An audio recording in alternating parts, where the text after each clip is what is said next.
The following audiovisual exhibits are pertaining to a special investigation by the FBI, and according to Scotland Yard, any information regarding these events should be directed towards the New York field office of the FBI, Special Agent John Fjord. Yes, this is Neil Van Alten on Scottsdale reporting for the BBC.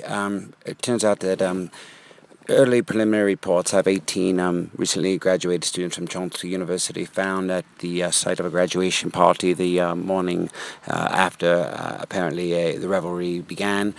The 18 bodies were found in an extremely degraded state, beyond recognition, burned beyond recognition.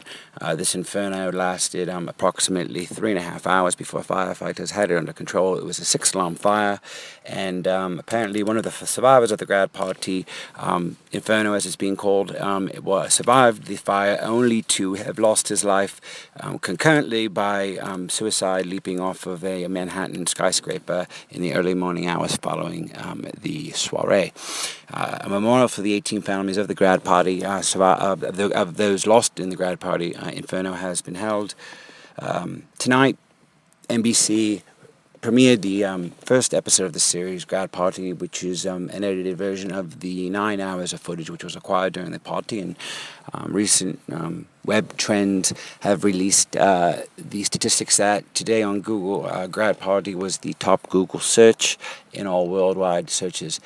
A bit of a twist today in the ongoing saga of the grad party. It turns out the dental records of some of the dead individuals have not correlated to their dental records. It's uncertain now what this means. A breaking development in the ongoing grad party situation. It turns out the dental records were tampered with. This was the admission of a doctor that was recently charged on an unrelated drug charge. The grad party after the final exams, graduation day was held for this small online university called Chomsky University. On day 9 was the graduation party held in the Westchester County of New York State, about 20 minutes outside the city of Manhattan, or the borough of Manhattan rather. The day after the party, or the morning of, a 6-alarm fire erupted, and it took approximately 3.5 hours to put out the raging inferno. On day 33, the FedEx was sent to the Creative Artists Agency, a Hollywood agency, which was sent footage from an anonymous source, apparently, which revealed footage of the last hours of the graduates.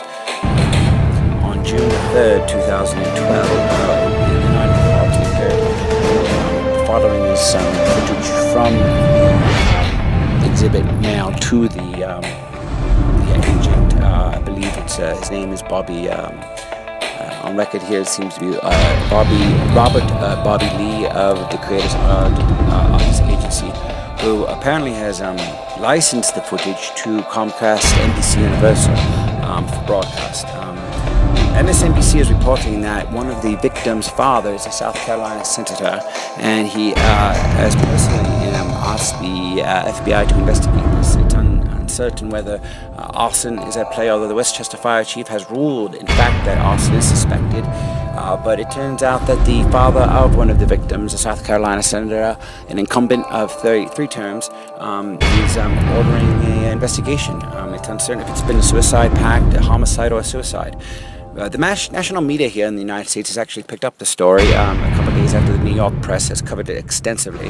And the funerals today were held on the 7th of June, and a memorial service for all the victims was held, where the president of the university, Abraham Chomsky, the brother of the linguist Noam Chomsky, spoke to the families of the victims, as well as the few surviving members who headed up the party earlier. July 13, 2012, apparently the FBI commenced an investigation regarding the events surrounding the inferno, have focused their efforts on locating the host who had rented the party. On the 17th of August, the filmmaker was identified and interrogated by the FBI, who had sent the package to the Creative Artists Agency. It's unknown and uncertain the motive or the causation of the footage acquisition. 20 29th of July, apparently there was an auction held by Creative Arts Agency for the video rights, the licensing for the national syndication and for the distribution of the admittedly macabre footage of their last hours alive of these young graduates who died only a few hours after the footage was filmed. Apparently CNN's reported that NBC is giving all profits from the proceeds from the advertising and exhibition of the Grad Party series to the families of victims. There's been a trust fund established for the families of the victims who died in that phase. The media frenzy really began sometime about 2 weeks after the initial funerals.